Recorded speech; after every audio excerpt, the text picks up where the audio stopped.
ప్రపంచంలో మొత్తం ఎన్ని ఖండాలు ఉన్నాయన్న ప్రశ్న ఎవరికైనా ఎదురైతే టక్కున 7 అనే సమాధానం చెప్తారు. ఎందుకంటే Africa, Antarctica, Asia, Australia, Europe, ఉత్తర అమెరికా, దక్షిణ అమెరికా ఖండాలుగా మన భూగోళం విడిపోయిందని చిన్నప్పుడే చదువుకున్నాం గనక. కానీ అందులో నిజం లేదట. వాస్తవానికి భూగోళంపై 7 ఖండాలు లేవని, ప్రస్తుతానికి 6 ఖండాలే ఉన్నాయని నూతన అధ్యయనంలో పరిశోధకులు తేల్చారు.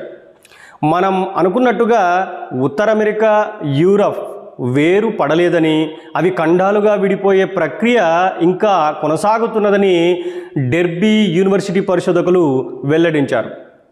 దాదాపు 5.2 కోట్ల ఏళ్ల క్రితం ఉత్తర అమెరికా, యురేషియా భూభాగ పలకాలు విడిపోయినట్టు మనం భావిస్తున్నాం. కానీ అందులో నిజం లేదు. వాస్తవానికి ఆ భూపలకాలు ఇంకా విడిపోలేదు. అవి విడిపోయే ప్రక్రియ